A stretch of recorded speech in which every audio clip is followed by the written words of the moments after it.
Chandni Agrawal. I am here with new information. आज का proverb देखेंगे। उससे पहले हम एक पहले का प्रोवर्ब याद कर लेंगे। वो था कि one who digs grave for others one day he himself falls down into it. जो दूसरों के लिए गड्ढा खोदता है वो खुद ही एक दिन उसके अंदर गिर जाता है। जब ये प्रोवर्ब मैंने आपको लिखवा के दिया था तब मैंने उसके साथ कुछ वोकैबुलरी लिखवा के दी थी रिलेटेड टू डेथ। ओके, तो आज भी उसी वोकैबुलरी में से एक और वोकैबुलरी हम यूज करेंगे। वो वोकैबुलरी थी बरी। ओके, बरी का मतलब क्या होता है? गाड़ना। बरी का मतलब क्या होता है? गाड़ना।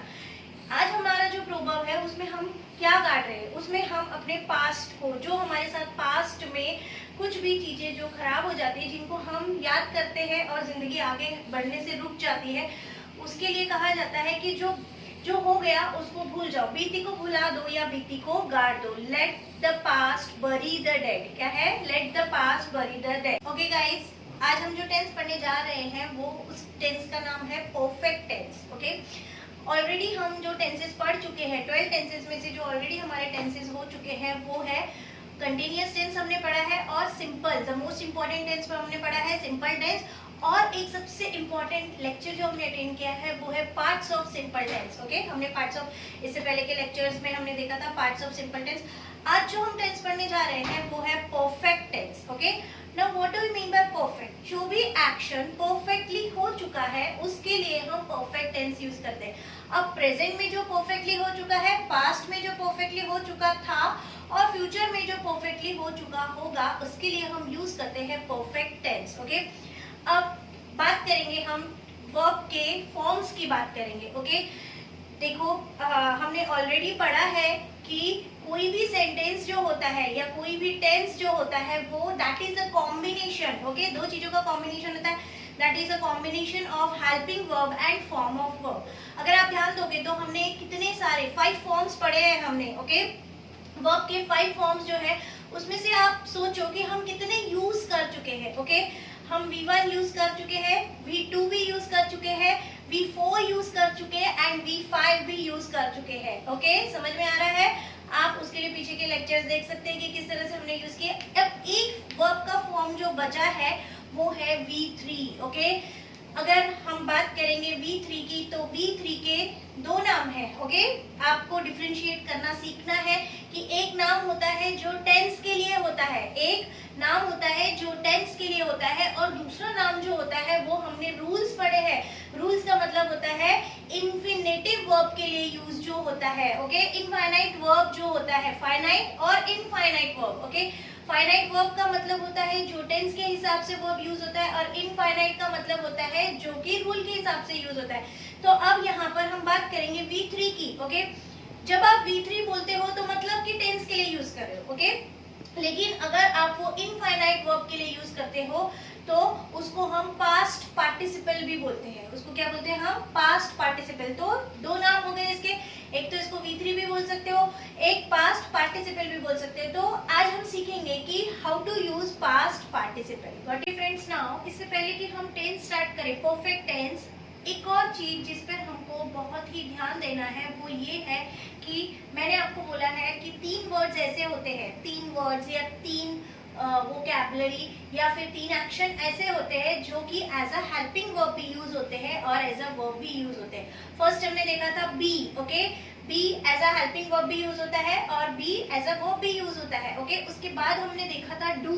ओके, डू हमने पढ़ा है, डू एज अ वर्ब भी यूज होता है और सिंपल में वो एज अ हेल्पिंग वर्ब भी यूज होता है, उसके फॉर्म्स भी यूज होते हैं हेल्पिंग वर्ब में। ओके, अब एक और ऐसा वर्ड है जो एज अ हेल्पिंग वर्ब और एज अ वर्ब भी यूज होता है, वो है हैव। ओके, अब आप अगर ध्यान देंगे, हमने जो सिंपल का लेक्चर किया था हमने देखा था कि हैव किस तरह से एज अ एक्शन हमने यूज किया था, एज अ वर्ब हमने यूज किया था। ओके, किसी भी वस्तु का हमारे पास होना, उसके लिए हमने हैव यूज किया था, पास्ट टेंस के लिए हैड यूज किया था। ओके, उसके बाद हैव टू, मजबूरी के लिए हम यूज करते हैं हैव टू, पास्ट टेंस में हैड टू।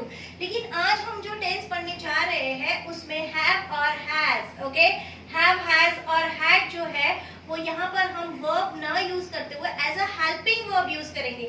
लेकिन ऐसा भी हो सकता है कि आपको एक ही सेंटेंस में have as a helping verb और हैव एज अ वर्ब भी यूज करना पड़े।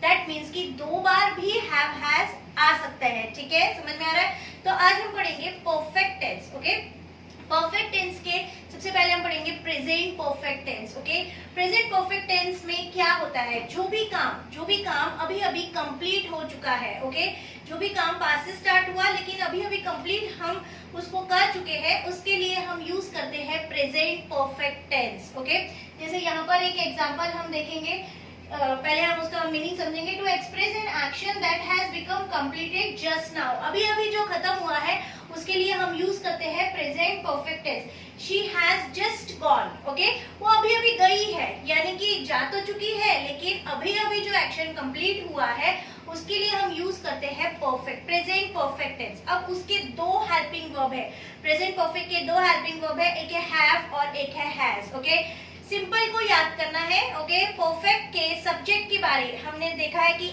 8 सब्जेक्ट है इन ऑल, और उसमें जितने भी हेल्पिंग वर्ब्स होते हैं उसमें हमको उसको डिस्ट्रीब्यूट करना है। ओके, जो डू के सब्जेक्ट है वो ही हैव के सब्जेक्ट है, जो डज के सब्जेक्ट है वो ही हैज के सब्जेक्ट है। इस तरह से इसको डिस्ट्रीब्यूट करना है। परफेक्ट के सब्जेक्ट के लिए, परफेक्ट टेंस के, प्रेजेंट परफेक्ट टेंस के सब्जेक्ट के लिए सिंपल प्रेजेंट टेंस के हेल्पिंग वर्ब और उनके सब्जेक्ट के डिस्ट्रीब्यूशन के बारे में सोचना है। डू के सब्जेक्ट है आई यू वी दे। ओके, वैसे ही हैव के सब्जेक्ट भी है आई यू वी दे। डज के सब्जेक्ट है he she it name. Okay, वैसे ही हैज के सब्जेक्ट है ही शी इट नेम। आप इस तरह से भी याद रख सकते हो उसको कि जो इज के सब्जेक्ट है वो ही डज के सब्जेक्ट है और वो ही हैज के सब्जेक्ट है। इज में भी एस आता है, डज में भी एस आता है और हैज में भी एस आता है। इसका मतलब है कि बॉक्स, ओके, फिर से याद करना है आई मेमोरी, बॉक्स में जो सब्जेक्ट होते हैं, बॉक्स के कौन से सब्जेक्ट है? He she it name. Third person singular जो सब्जेक्ट होते हैं वो ही इज के है, वो ही डज के है और वो ही हैज के है। ओके, अब वर्ब का फॉर्म कौन सा लगता है? Have has. अगर हेल्पिंग वर्ब यूज करें, जो भी अभी अभी जो काम कंप्लीट हो चुका है, कंप्लीटली जो खत्म हो चुका है, उसके लिए हम प्रेजेंट परफेक्ट टेंस यूज करते हैं have has V3। Okay, I you we they के साथ हैव V3 और ही शी इट के साथ हैज V3। फिर से याद करना है कि सेंटेंसेस कितने टाइप के होते हैं। सेंटेंसेस 2 टाइप्स के होते हैं। कौन से होते हैं? एक क्वेश्चन वाला, एक आंसर वाला। ओके, फिर से क्वेश्चन है तो क्या पहले? क्वेश्चन है तो हेल्पिंग वर्ब पहले और सब्जेक्ट सेकंड नंबर पे। ओके, और अगर आंसर है तो क्या पहले? आंसर है तो सब्जेक्ट फर्स्ट नंबर पे और सेकंड नंबर पे हेल्पिंग वर्ब। ओके, आपको कोई भी क्वेश्चन पूछना है परफेक्ट टेंस में तो हैव हैज पहले आएगा। नेगेटिव क्वेश्चन पूछना है तो हैव का नेगेटिव हैवेंट होता है और हैज का नेगेटिव हैजंट होता है, पहले आएगा और सेकंड नंबर पे सब्जेक्ट आएगा। लेकिन वर्ब हमेशा थर्ड नंबर पे आएगा और परफेक्ट टेंस के लिए वर्ब जो आएगा वो ऑलवेज V3, उसको पास्ट पार्टिसिपल भी बोलते हैं, V3 भी बोलते हैं।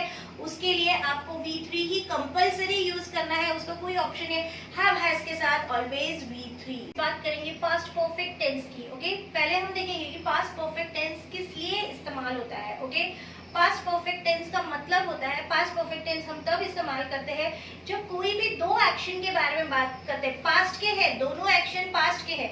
अगर दोनों एक्शन पास्ट के हैं तो एक साथ नहीं होते हैं, है ना? एक साथ हुए होंगे क्या? नहीं, एक साथ नहीं हुए होंगे, कुछ टाइम के गैप से 2 एक्शन पास्ट में हुए होंगे। ठीक है, फॉर एग्जाम्पल कि मैं जब स्टेशन पहुंचा तो ट्रेन जा चुकी थी। ठीक है, तो पहला एक्शन कौन सा है? पहला एक्शन है ट्रेन का चले जाना। ओके, ट्रेन पहले गई थी और आप वहां पर बाद में पहुंचे, लेकिन दोनों पास्ट के एक्शंस है। ओके, जब 2 पास्ट के एक्शंस होते हैं तो एक जो पहले वाला एक्शन है वो आपको सिंपल पास्ट टेंस में एक्सप्लेन करना पड़ता है, और जो बाद वाला एक्शन है यानी कि जो एक्शन पहले हो चुका है उसके लिए आपको यूज करना पड़ता है पास्ट परफेक्ट टेंस। यानी जो ट्रेन जा चुकी थी उसके लिए हम यूज करेंगे पास्ट परफेक्ट टेंस, और आप वहां पे पहुंचे उसके लिए आप यूज करेंगे simple past tense. Okay, when I reach station,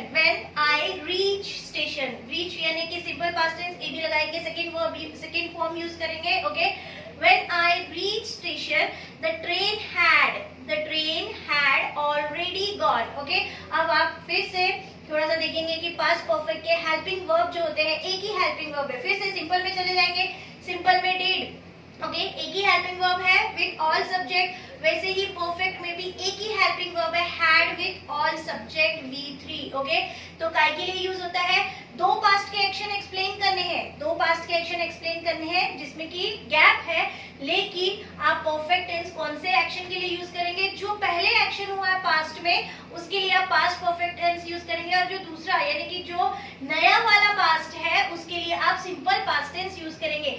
जब मैं स्टेशन पहुंचा, ये पहला एक्शन, ये सेकंड नंबर का एक्शन है क्योंकि ट्रेन तो उससे पहले ही जा चुकी थी, तो ट्रेन जो जा चुकी थी उसके लिए आप यूज करोगे पास्ट परफेक्ट टेंस, और आप उसके बाद वहां पे पहुंचे जाने के बाद तो सेकेंड एक्शन जो हम यूज करते हैं वो सिंपल पास्ट टेंस में यूज करते हैं। इसलिए सेंटेंस बनेगा कि when I reached station the train had already passed। in this way हम यूज करते हैं past perfect tense for two past actions। got it guys? future perfect की बात करेंगे। future perfect हम क्यों यूज करते हैं, परफेक्ट है मतलब V3 कंपलसरी है, लेकिन फ्यूचर परफेक्ट हम कैसे, कोई भी काम जो फ्यूचर में परफेक्टली कैसे हो सकता है। ओके अभी आप बात कर रहे हैं फ्यूचर टेंस की, कोई सम पीरियड की बात कर रहे हैं, फ्यूचर की एक टाइम की बात कर रहे हैं कि कल, फॉर एग्जांपल मैंने बोला कि कल तुम मेरे घर पर जब आओगे, जब तुम मेरे घर पर आओगे, that is also future tense but simple future. कल जब तुम मेरे घर पर 5 बजे आओगे तो मैं अपना होमवर्क कंप्लीट कर चुका होऊंगा। इसका मतलब है कि आप प्रेजेंट में बात कर रहे हो लेकिन आप फ्यूचर की बात कर रहे हो, और उस फ्यूचर में आप अभी परफेक्शन बता रहे हो क्योंकि आपको पता है कि जब ये टाइम जब आएगा कल तो आप इस समय तक क्या काम कंप्लीट कर चुके होंगे। जब हमको फ्यूचर के कोई भी परफेक्टली एक टाइम के बारे में पता होता है कि हम तब तक ये काम कंप्लीट कर चुके होंगे, उसके लिए हम यूज करते हैं future perfect tense. Okay when you will come to my home tomorrow, okay tomorrow when you will come to my home I shall have completed my homework। यानी कि कल जब तुम मेरे घर पर आओगे तो मैं अपना होमवर्क कंप्लीट कर चुका होगा। तो इस तरह से जो प्रेजेंट पास्ट और फ्यूचर है, ओके परफेक्ट का मतलब होता है जो काम परफेक्टली हो चुका है, हो चुका था और हो चुका होगा, उसके लिए हम यूज करते हैं। देखिए आपको ये समझना ही जरूरी रहता है सिर्फ कि कोई भी टेंस जो होता है वो कॉम्बिनेशन है। किस चीज का कॉम्बिनेशन है, हेल्पिंग वर्ब का और फॉर्म ऑफ वर्ब का। तो परफेक्ट के लिए हम यूज करते हैं V3, प्रेजेंट के लिए हम यूज करते हैं हैव हैज V3, पास्ट के लिए हम यूज करते हैं हैड V3, और फ्यूचर के लिए हम यूज करते हैं will shall have V3। Okay in this way हमने उसको डिस्ट्रीब्यूट कर दिया है आपको। अब ये आप सोचोगे कि टेंसेस जब पास्ट का भी है, हमने सिंपल पास्ट टेंस भी पढ़ा है और हमने पास्ट परफेक्ट भी पढ़ा है। ओके तो इन दोनों में डिफरेंस क्या है, दोनों ही तो हम पास्ट के लिए यूज करते हैं, लेकिन जब हम राइटिंग स्किल स्टार्ट करेंगे तब आपको पता चलेगा कि कुछ सेंटेंसेस जो होते हैं वो आपको सिंपल पास्ट टेंस में लिखने पड़ते हैं, और कुछ सेंटेंसेस जो होते हैं वो कंपलसरी आपको पास्ट परफेक्ट टेंस में लिखने पड़ते हैं। इसलिए राइटिंग स्किल के कुछ टॉपिक जो होते हैं वो पर्टिकुलर टेंस में लिखने पड़ते हैं, इसलिए हर एक राइटिंग स्किल के लिए आपको टेंसेस का आना कंपलसरी होता है। Got it? ओके गाइस, फिर से बोलना चाहती हूँ कि पहले की भी वीडियोस देखो, टेंसेस आपके अच्छे होना बहुत ही जरूरी है। पहले की वीडियोस देखो, उसको वो टेंसेस को सबको लिंक करो कि कौन से हेल्पिंग वर्ब के साथ कौन से टेंस में कौन सा उसका कॉम्बिनेशन है वर्ब के फॉर्म का। Okay bye bye, take care, have a nice day.